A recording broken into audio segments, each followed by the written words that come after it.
professor, physician, epidemiologist. I am Dr. Sri Banerjee.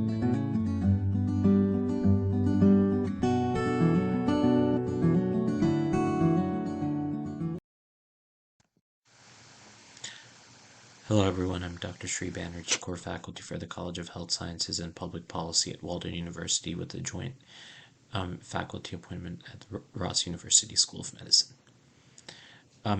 And health literacy is an important factor to be thinking about, especially today,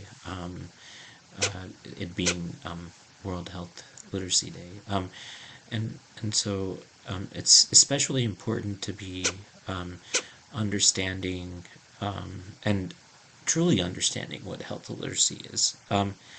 It's one thing to just know the concept, but to actually understand and really get into some of the finer nuances takes a little bit of time.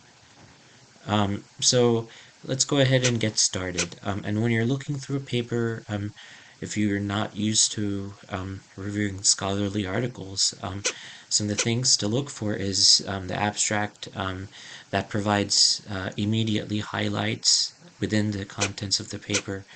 And so I look for certain things that maybe somebody who's just starting to look at papers can't necessarily place. So generally speaking, this is a 19-page document, and some of the keywords that jump out right away is social determinants of health, health equity, health education, health communication, and promotion. So looking at health disparity, looking at inequalities in health, health inequity, looking at how these concepts and words, terms, terminology is used within the framework of social determinants of health is especially important. So when we're talking about health inequity, it is a value-laden term that implies a lack of fairness and social justice. So this is in contrast to inequalities or disparities, which are more neutral descriptive terms that correctly report on observable differences. So disparities and inequalities are not as impactful necessarily as health inequity, which is more value-laden. When we're thinking about sustainable development goals, this is actually something that was developed by the United Nations in 2015, and improvements in life expectancy have generally had more to do with improvements to the social determinants than with the medical therapies.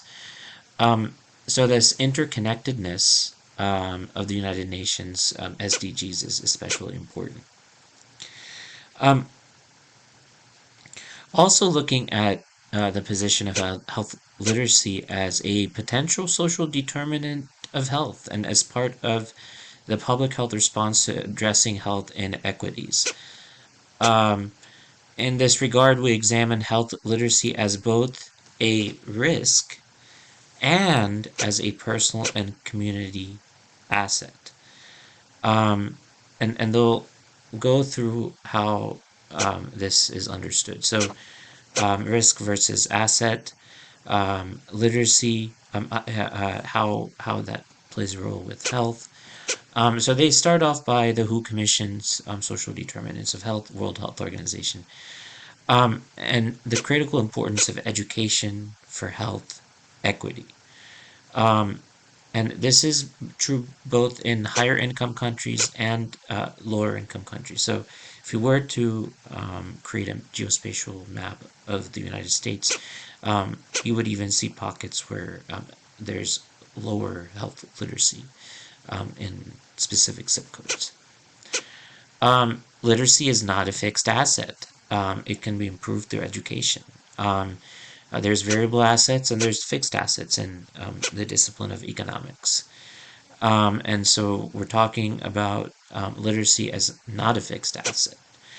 And that means that although the possession of generic literacy skills in reading, writing, and understanding text improves an individual's ability to access, understand, and act on new information, these skills do not guarantee that a person can consistently apply them in situations requiring specific content knowledge or in unfamiliar settings.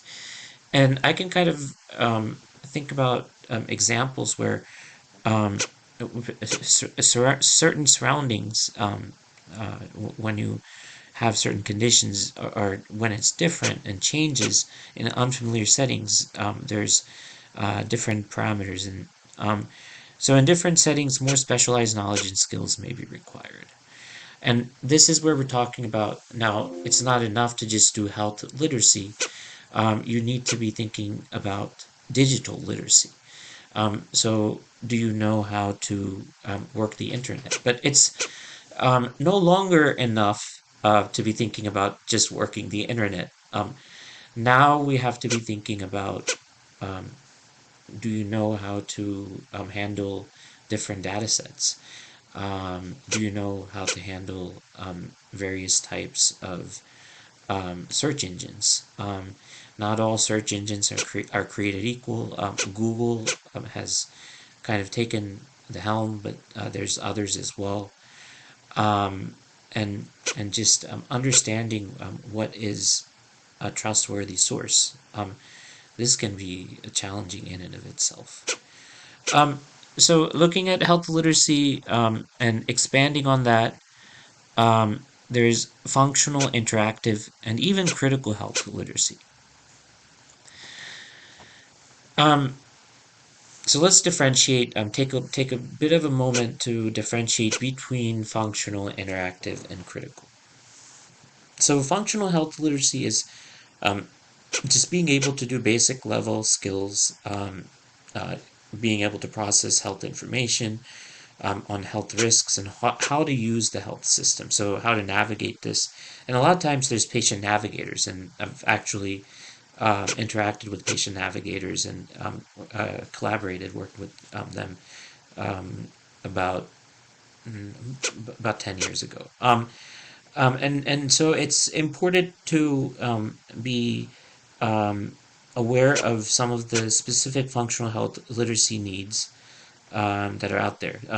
Enough to be able to adhere to medications, enough to be able to participate in prevention activities, even be able to vote if you're thinking about political determinants of health, and then also engage in some behavioral change. Then there's interactive health literacy, which describes more advanced literacy skills that enable individuals to extract health information and derive meaning from different forms of communication, to apply new information to changing circumstances.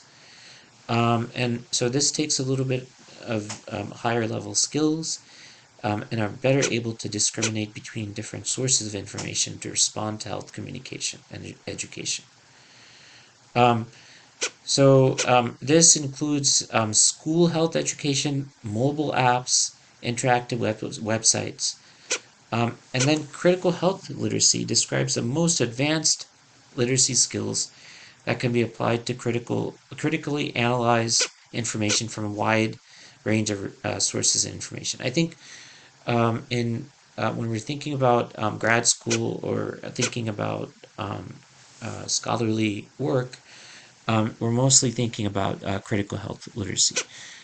But this actually, even from experience, I can tell you, takes quite a bit of time to develop because it's one thing to be able to summarize information, but to be able to get you to be synthesizing and comparing different studies. This takes time, and then the next level from that is to take original findings and then revisit studies that have been conducted within the field previously. Um, and anyway, bringing our focus back to understanding the difference between functional, interactive, and critical health literacy. So the concept of functional health literacy aligns more closely to the immediate and necessary goals of clinical care and some public health priorities. Health literacy is a commonly used term to describe a set of individual literacy capacities that act as a mediating factor in health and clinical decision making. So when you have lower inadequate health literacy, this may be seen as a relatively stable patient characteristic, and a risk that needs to be managed in the process of providing clinical care uh, might not be seen. Um, and the implications of this risk are that clinicians need to modify their communication with patients in response to lower levels of health literacy and, where possible, reduce the organizational demands. I'm not trying to read through every detail of this paper, but I want to gather some of the most important parts of this. And the proposal for making health literacy as an independent determinant of health. And the reason being is that a comprehensive health literacy with functional health literacy in the newest vital sign measure was used as a single question on self-assessed health as a dependent variable. Um, so looking at um, this study and what was used by the European Health Literacy Survey. The European Health Literacy Survey is actually a kind of a larger survey um, than the NVS. Um, so some of the findings, more importantly, some of the findings that were part of this health literacy is a relevant, independent, direct determinant of self-assessed health. Um,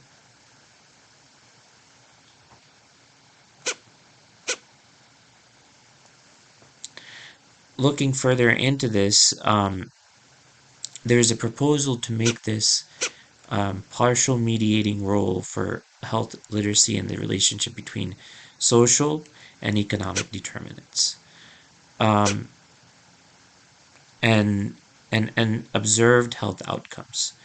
Um, so there's a lot of different um, discussions that are going on here within the contents of this paper, but the scope to improve health literacy in populations continue. Improvements in health literacy can be assessed by measuring changes to both the specific skills required by an individual at a point of decision making and the more generic transferable skills that enable well-informed and more autonomous health decision making. Um, so it's both changes in specific skills and general skills. Differences in communication methods, media, and content will result in different learning outcomes and associated behavioral and health outcomes. So interventions in healthcare settings, interventions are always important. Lower inadequate health literacy is viewed as a risk, and interventions need to be available to mitigate the effects of low health literacy on patients, and their carers' ability to respond correctly to advice and instructions relating to healthcare. Um, so there needs to be more education and training of frontline professionals, bottom line, so that there's better patient-physician communication, reducing the complexity of healthcare organizations. This is another strategy that can be used.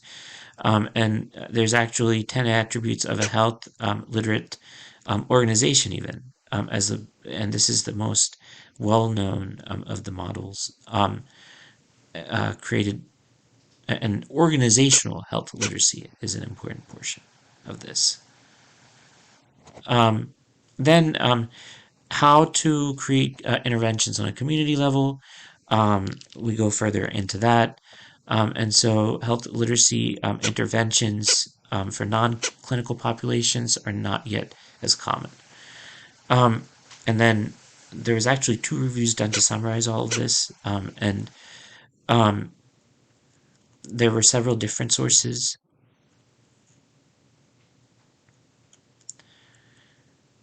but taken as a whole, there's feasibility and potential effectiveness of health literacy intervention. So these should be explored. And this form of intervention to improve critical health literacy may offer optimization of midstream impact of health literacy on the social determinants of health. So it's important to identify and target high-risk populations in a well-established response. Now, the progress achieved in understanding how to improve health literacy among clinical populations at risk needs to be matched by a progressive change in the balance of interventions in three critical forms. First, current intervention focus remains mostly on the person. Improving knowledge, achieving compliance, or behavior change, this is most critical. But for the future, we need to think even more, and more attention needs to be given to improving the quality and source of communication. And this will improve. This may not only improve behavior change, but also improve some of the effectiveness of compliance, medication adherence.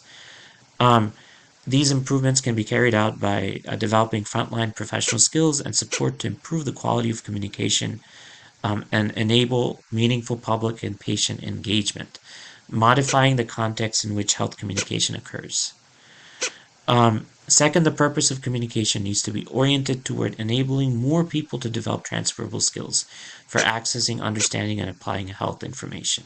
Third, while the principle of universal precautions remains important, priority should be proportionate to need. Our focus has to be on reaching and engaging the population groups disproportionately affected by low health literacy. So this is a very important paper to be going through about health literacy. I encourage you to go through this. I think I've covered this in other videos, and if not, this is one that is exclusive to just looking at health literacy and the specific types of health literacy and the many different types. And then the Centers for Disease Control actually defines health literacy in a specific way. And I'm going to leave you with this.